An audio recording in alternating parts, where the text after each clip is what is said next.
Okay, it sounds like we're live. It looks like we're live. This is Heather, Chair of the Board. I'm going to pass over the facilitation to Tracy because I'm in transit. Good afternoon, everyone. Thank you for joining us today. And I'm going to call the meeting to order. Do we need to review any prior meeting minutes or anything? We do have the main minutes in the live binder for review. Wonderful. If everyone's had a chance to take a look and review the minutes, does anyone have any changes, edits, comments?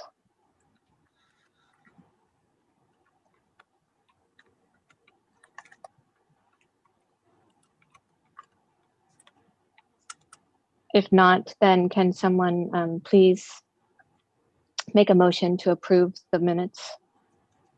I move that we approve the May meeting minutes. Thank you, Janice. Can we have someone second the minutes? Second.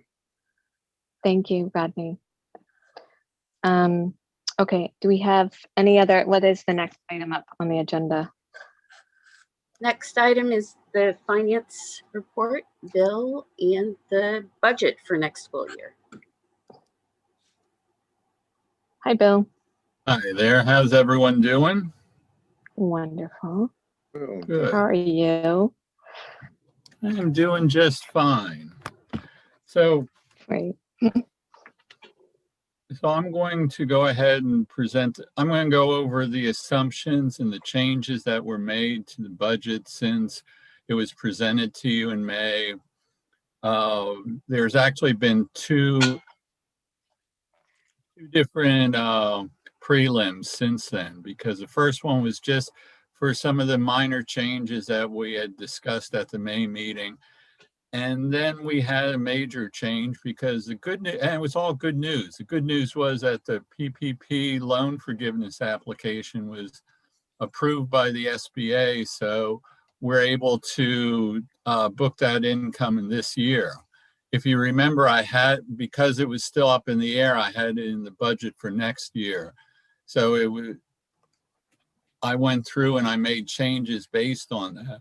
But that wasn't the only reason for the change. The other reason for the change was because of the change in the environment as we were going forward. You know, with COVID sort of taking a back seat and things opening up more, when we initially did the budget was much more conservative as far as for how it was going to be for next year. Because of the, of us having kids in school for June, and also, the assumption is, well, we could be back at full operating strength for next year. And that is how the reason for the changes in the budget. So I'm going to go ahead and share the screen. Okay. Okay, can everyone see this? Yes. Yes. Okay. Yes. Okay, so I'm not going to go over the original assumptions and things were made. The first prelim that happened was really just a few minor things that were missed. And also, as I went through the budget, I noticed that things did not pick up correctly in the Excel spreadsheet. So I went through, made those changes. And then we got to the major one, which was the changes to prelim 3, which is the loan forgiveness. And if you look at that, you'll see, the surplus from prelim 2 was at $36,000. For prelim 3, I had to move the loan forgiveness out of the next year's budget. So that really decreased our income by $1.4 million. But as we go through and looking at it from a more optimistic, a more, back to normal type operating environment, some of the things that happened is we were made aware of a facilities grant that we were going to receive for $200,000. In addition to that, we have the Medicaid, which is every year audit that we get, and we usually get around 50,000 from that. So that was put in. And also there was a foundation grant that in total we expect to get about 300,000 from it. Also, another big factor is after school income. When I initially budgeted that, I did that as at a lower level amount because I wasn't expecting everyone to be back. I ended up putting it back to where I thought the after school income should be based on full, enrollment, all the kids in school. So that increased the income by 250,000. Also, with going back, instead of having the summer feeding program, I'm expecting us to be back to the National School Lunch Program and the supper feeding program.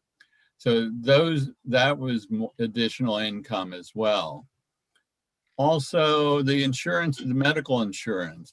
When I had budgeted a lot higher because we weren't sure. The rates actually came in at a fairly decent amount. So I was able to decrease the costs there. And one of the other things was the reopening expenses that we had at 300,000. That seemed a little bit more. I figured we could cover it with the normal expenses. So when you go through the whole thing, we ended up with, the surplus that we're looking at a 44K.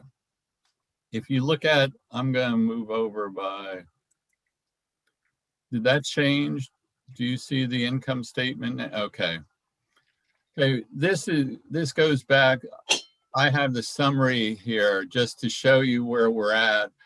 The main reason I'm showing that is because if you remember, I had our forecast as either a break even or it was actually going to be a little bit of a deficit. But I moved the PPP income over. So this year should, our net, we should have a decent surplus at the end by the time we're all said and done. But as we go through that, as you can see from our income, the per pupil, really didn't change because none of those assumptions change. But we did pick up other income. So our total income we're looking at is about $15.6 million for next year. That's the budget. As we go through, the majority of our expenses, as always, is in personnel. That's 11 million. The direct student costs at $1 million, occupancy at 2 million. General and operating is another $1 million. So, we're budgeting to spend the money that we receive, which is, it's there to educate the kids. And that's pretty much my presentation. Are there any questions concerning the budget?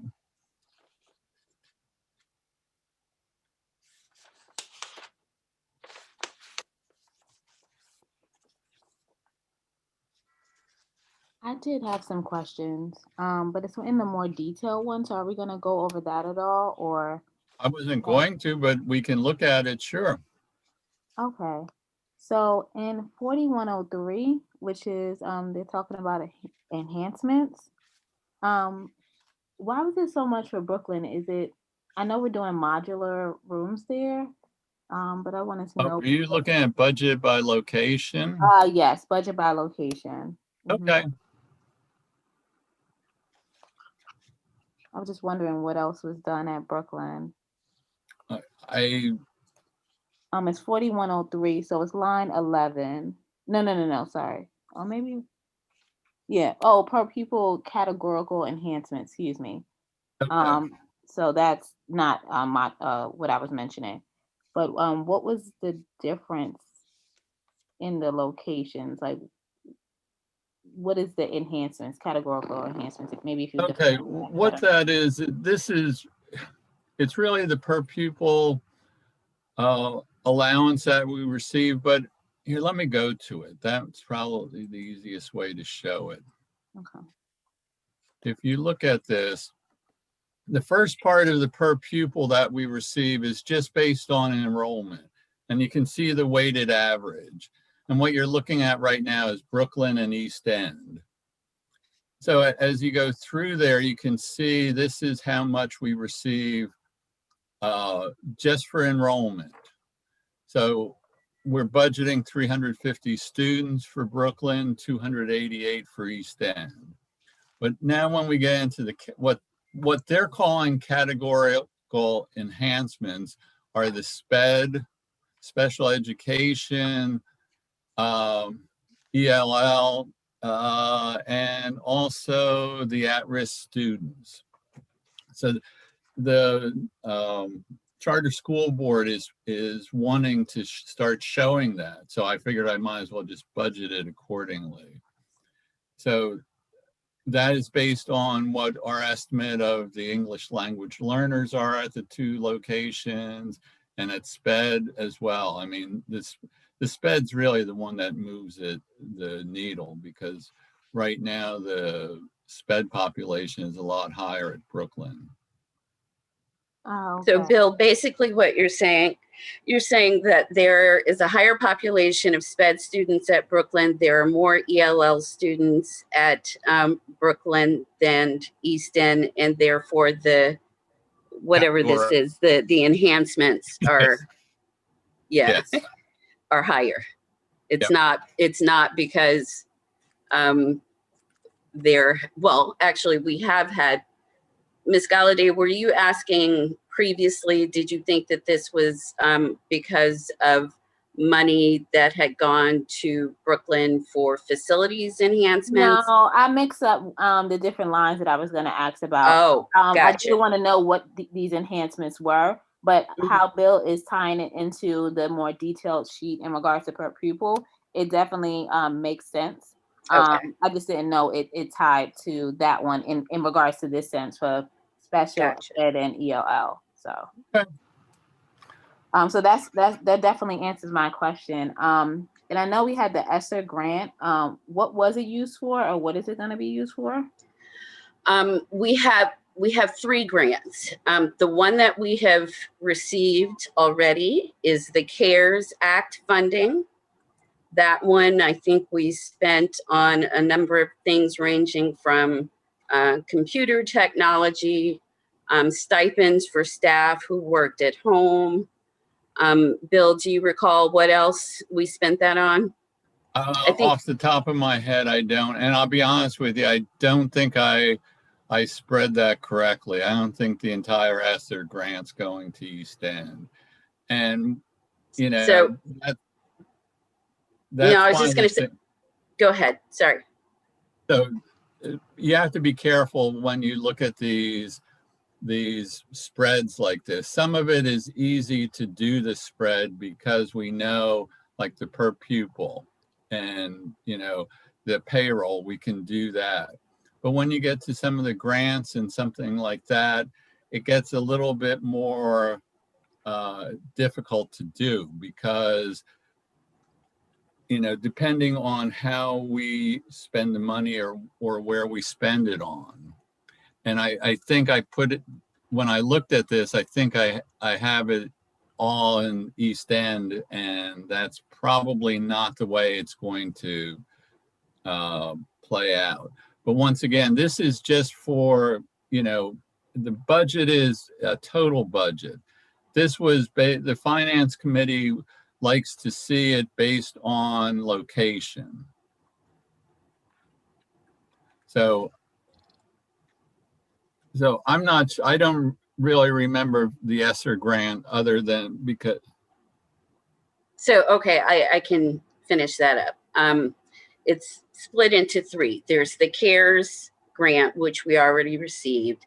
There's ESSER 2 and ESSER 3 that will actually be coming over the summer into the next school year. That's a sum of money that we will use to pay for the modular units that we've been talking about at Brooklyn to ensure that there is sufficient social distancing between students. Those are the funds that we are using to cover all of the additional personnel that we have to have in place to accommodate our new structures in the new configurations within the building. We've already hired 20 people, at the last trimester of the school year. Many of them will be coming into the next school year with us to help make these processes run smoothly. We will pay for tutoring, software, anything that helps us accelerate the learning process, and to get our kids back on track. Much of the socio-emotional work that we're doing with our students, professional development for staff. It's a range of things that the funds will be paying for, but basically the intent of that funding is to enable schools to get back safely in-person learning and to get the students back on track if there was any learning loss during the period of COVID in learning virtually. Thank you for providing that additional information. I see that you mentioned the modular units within the ESSER, but I also see a facilities grant for Brooklyn. What's the, yeah. It's a facilities grant for the Elsie Whitlow Stokes Community Freedom Public Charter School. It's for the network, not for a specific campus. It is for the organization, and it will be used to support both campuses. Okay, so it sounds like this sheet that we're looking at may need to be updated for the allocation. And We can see. once again, when we budget, we're budgeting for Elsie Whitlow Stokes with 2 locations, not 2 separate schools. Everything, we're not taking the money and allocating it from one to the other. This is just, like I said, this was something that was asked of me by the finance committee. We don't report by location. We report as Elsie Whitlow Stokes. We're one school, and that's how all our financials are based on both 2 locations, 1 school. I get what you're saying, but seeing it like this is kind of like how it's either planned to be used or how we're thinking. So I'm just trying to get a better understanding of it. So I'll take that note and just keep it in mind with this version. For the SOAR grant, what are we using that for? Or is it for a particular purpose? Actually, some of these, that was the SOAR. Which one was that? Was that academic quality? It was probably the academic quality. I'm not sure which one, what we're looking at here. We're looking at, we're not looking at the budget for next school year. We're looking at expenses to date. These are our budgets, and like I said, the spread that I did is incorrect on that. Most of those probably I should have left in the network, unless it's something we knew specifically was going to be at a location. That was a mistake made by me. And it's okay. I mean, we're talking through it. I just wanted to know the purpose of the SOAR grant, and it sounds like she was saying that it's a academic, going to be used for academic reasons. So I just so there, historically, we've gotten 2 types of SOAR grants. One is academic quality, and we've used that for everything from instituting a coaching system, instructional coaches for our teachers.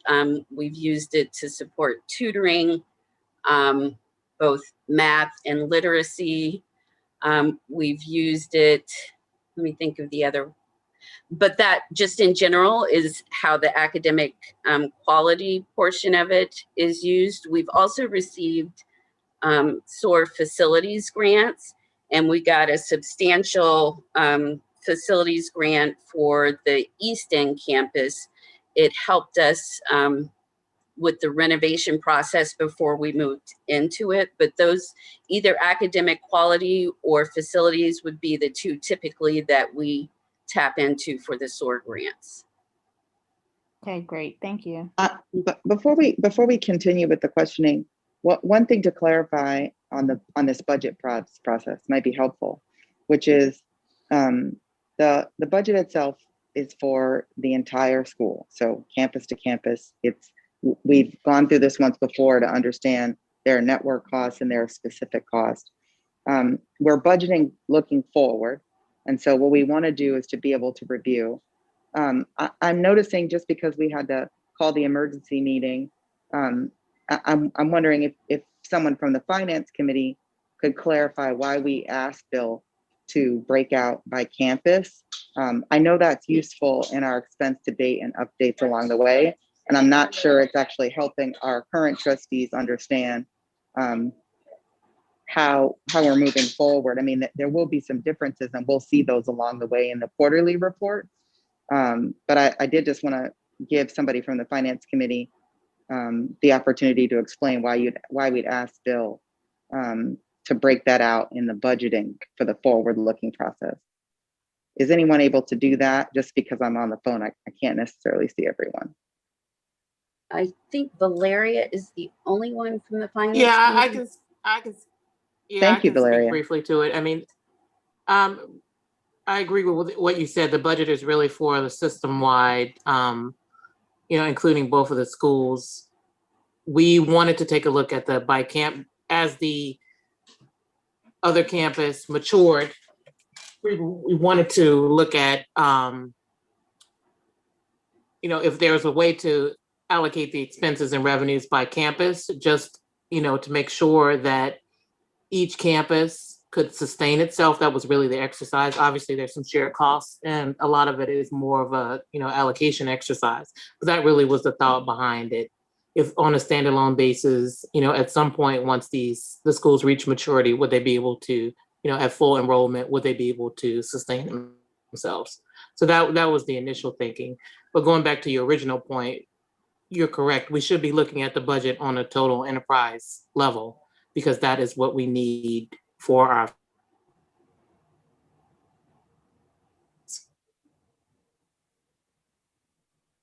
Well, so I'm not on the finance committee, but I think there had been some conversation a long time ago about wanting to make sure there's equity among campuses. And so it's helpful to me to see it broken out by campus, even though I understand what you're saying about the budget being for the entire school system.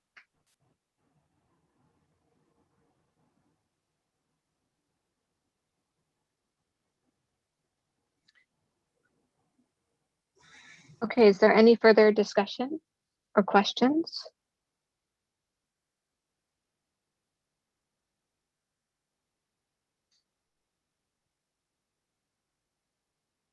Hearing none, I think it's time. I don't think that we need to take a vote on this, right? Erica, all we need to do is move on to the next We agenda actually topic. do. We do Oh, we need do. to take a need to vote take a vote. on Okay. this, because we will have to. We have to submit the budget to the Public Charter School Board at the end of July. Okay, so then let's have a roll call to vote on the motion to approve the budget. I have a quick question. Which budget are we approving? We're not doing the one by location. So is that the preliminary budget details? The first one that we saw, this one? Budget you're approving. What you're approving is primarily income and expenses totaling about $15 million, with a surplus of about $45,000. Okay, thank you. Any other questions? If not, let's have a roll call vote on the motion. Nobody's made the motion yet, I don't think. Oh, Yeah. there we go. It's Erica. I move to approve the budget for the next school year. A second? And that Okay. was Erica who made the first motion, and I believe it was Janice who made the second. Is that right? Yes. So we have a motion and a second to approve the budget for the next school year. And I can go through the roll since I can see everyone. Great. Okay. Janice View, Aye. Tracy Friedlander, Aye. Crystal Galladay, Aye. Erica McGrady, Aye. Heather Harding, Aye. Robin Lingo, Aye. Rodney Rice. Aye. Did I miss anyone? Okay. So it sounds like the motion carries. Is there, are we able to move on now to the next agenda topic item? I think so. That the next item is the governance committee report, and in that we have the two policies, the giving policy and the diversity statement. We also have tribute to a board member. Oh, actually, adding Juneteenth as an official holiday, tribute to a board member, and then we're in closed session. Okay. So let's start with the board giving policy. I hope everyone's had a moment or at least some time to review this policy. We did talk about this policy and review a draft of it last year. And over the last few board meetings, we've talked about the importance of having a giving policy for the board to talk more or less just to give some guidelines around what expectations are for board members and some suggestions to help individuals think about how they want to support the school. As a board, we think it's critically important to support the school, and we all give a lot of time and a lot of resources, and there's a lot of hard work and that every single individual does on this board. And we are really proud of the board for doing so. In addition, the thinking was that in other ways to support the school, it would be for us to talk about having, giving on an annual basis, or getting, reaching out to others to sort of support the school financially. And everyone on the board has been wonderful in this respect. And this is just sort of setting in place a policy around how to do this for new board members who come on, so that they are aware of how we view our obligations and duties as trustees of the school. Does anyone have any questions around this policy or comments or edits? I don't have any questions, but I did just want to commend the governance committee for putting together both of these policies that we're going to vote on today. I think a give or get policy is relatively standard in a charter school board service. And I also think we now have a couple of years of tracking this information. And I also want to just reinforce, Tracy, what you said, which was just that, like, we have such a beautiful spirit of commitment and really pitching in. And so this is not meant to change the culture of our board, but to really be clear and give everyone guidance and support in engaging. So thank you, Governance Committee, for moving this step forward. Thank you, Heather.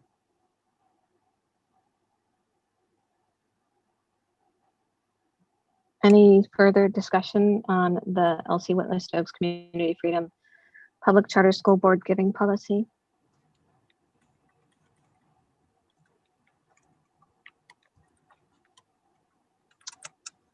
Having none, can we have a motion to approve the policy? So I, Crystal Galladay, move to approve the giving policy. Thank you. Is there a second? this is Janice, I second. Wonderful. So we have a motion and a second to approve the board giving policy. Okay, I will call the roll. Tracy Friedlander. Aye. Valeria King-Jones. I'll go on to Crystal Galladay. Aye. Erica McGrady. Aye. Sorry, Heather Erica, Harding? this is Valeria. I was muted. Okay, very good. I was going to come back to you, Valeria. Heather Harding. Woo, from the car, aye. Robin Lingo, Aye. Rodney Rice, Aye. Janice View. Aye. Did I miss anyone?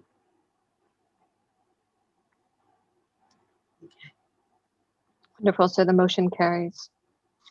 So let's move on to the next agenda topic item, which would be the Board of Trustees statement on diversity and inclusion.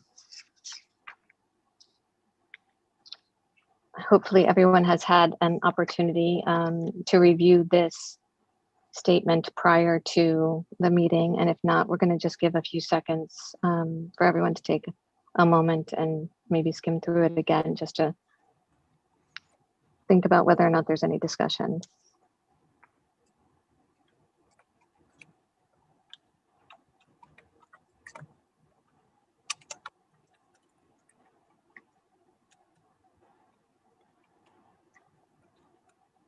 Is there any discussion concerning the Board of Trustees statement on diversity and inclusion?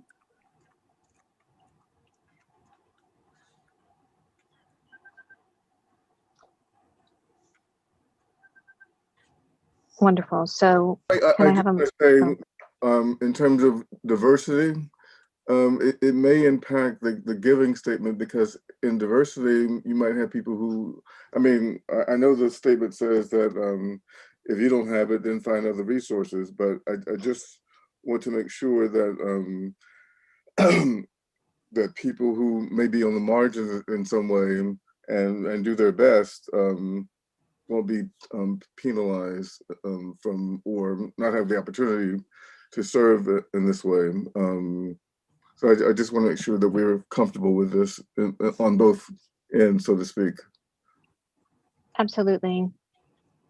And I think that's taken into consideration in both the definition of diversity and how we just are as a board, right? I mean, you're right, Rodney, that we haven't referred to, for example, we do it sort of like in a and more, or these characteristics may include, it also would include socioeconomic diversity as well as others. So if Yeah, I mean, I think it's wonderful, but I mean, I read a lot of statements like this from schools or organizations, and you know, one place's diversity is not the same as somebody else's. So I just want to make sure that we are clear about that. And I think I mean, well, this is a whole nother philosophical discussion, but to me, it's a very dangerous term sometimes used in our society today. But because, I mean, true diversity means that, for me at least, I'm not going to always be around people who make me comfortable. They might, you know, have a different way of thinking or living or whatever, but they are also contributing to the well-being of an organization. And it's a challenge for me. Maybe you all are better at that, but I just know I have to check myself in this process, and also open up to whomever might come and want to serve, in this case, the Board of Trustees. I don't want to belabor it, but I just want to put that out there as something we need to kind of think about. absolutely. Are you seeking? Oh, sorry. Oh, go ahead, Tracy. No, I was just I'm just curious around whether or not you're making a request that we sort of reconsider the way that it's currently defined. And if so, do you have a suggestion, or we can do it obviously offline? Or are you just saying you just were hoping that we were keeping that in mind as a board? I would be comfortable right now just keeping it in mind, but I think we might have to revisit it sometime before the end of the year. Yeah, because I'm not in the space to do. I had a medical procedure today, so I'm still under anesthesia, really, quite honestly. But but I just kind of, that's just something that I've been thinking a lot about personally and professionally, and given that Stokes is kind of a spearheader of education in DC, but also in the country, I just want to see how we can navigate that territory and be as clear as we can about what we mean by diversity. So Thank you. And I hope you're feeling okay. Yeah. Thanks for joining us after a procedure. I know it's not easy. Yeah. We Yeah. want you to rest and take Yeah. care of yourself. I was. So yeah, thank you.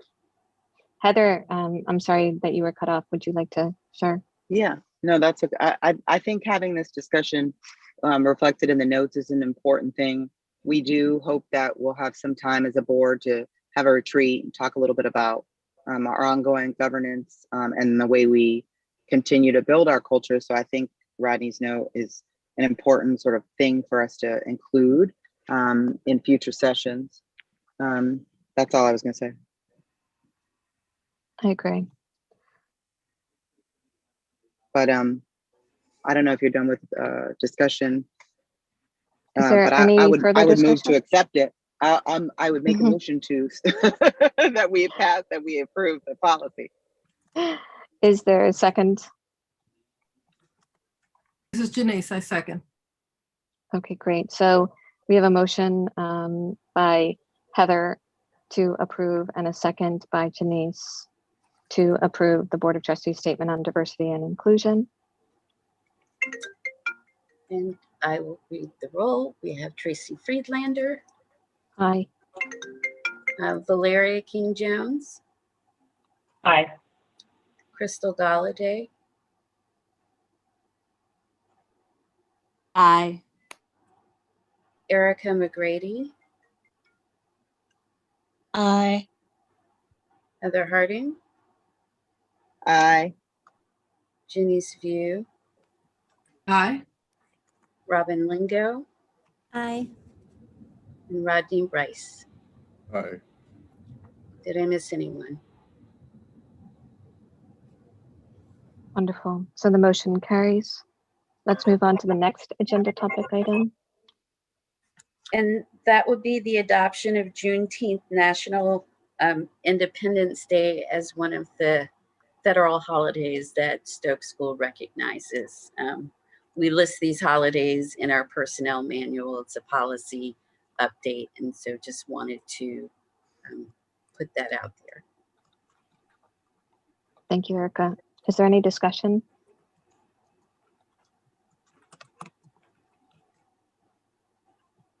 Okay, hearing none, may I have a motion to include Juneteenth as one of the formal holidays for the school year calendar? This is Janice, so moved. Thank you, Janice. May I have a second?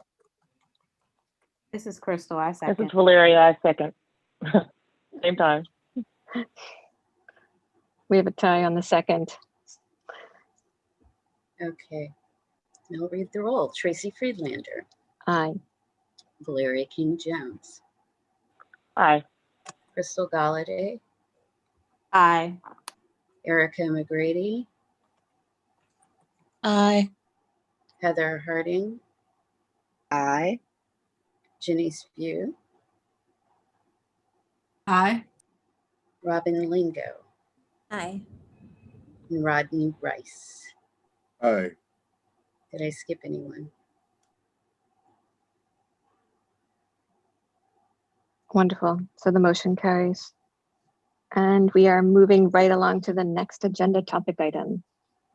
Erica, do we have anything prior to We the have new board one, member? yes, one more. We've got a tribute to a board member from Ms. Moore. Hello, everyone. It is with real mixed feelings that I offer this tribute to Valeria King-Jones, who is retiring from the board effective at the end of this meeting. For me personally, getting to know Valeria has been a real treat. She had 3 children who were students at Elsie Whitlow Stokes School for a while. She served as a parent representative while they were enrolled in Stokes, and she continued her relationship with the board after that.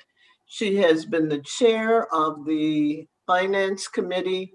Valeria has been a board member at some really key times in the history of the school, especially around finance. She was a trustee when we purchased and negotiated the original mortgage for the Brooklyn campus. She's helped us through negotiations of refinancing. And I attribute much of the success, our current financial success, to some of the measures that Valeria recommended over time for the management of our money, the funds for the school. In addition to that, she's just a really good supporter of the school. It has been, as I said, it's been wonderful getting to know her, to getting to know her family. I found out about Valeria initially when I learned that a childhood friend was her father-in-law, and that made it even more special to me. I will miss you, Valeria. The board and the school will miss you. And I just want to thank you for everything you've done for the school, and ask you that if we need to call you and ask for your help on something, if you would just give us an answer sometimes. We won't bog you down with full trusteeship, but if we have a question about finances, I hope it's okay to give you a call. Absolutely. And you can't see me on camera, but I'm kind of tearing up now. But it was with very mixed feelings that I, decided that it was time to step down. And thank you for that wonderful tribute. I love the school. I love the board. So I will always be a friend and supporter to the school in whatever capacity. And I know I'm leaving it in very good hands. And, I will stay in touch for sure. Thank you.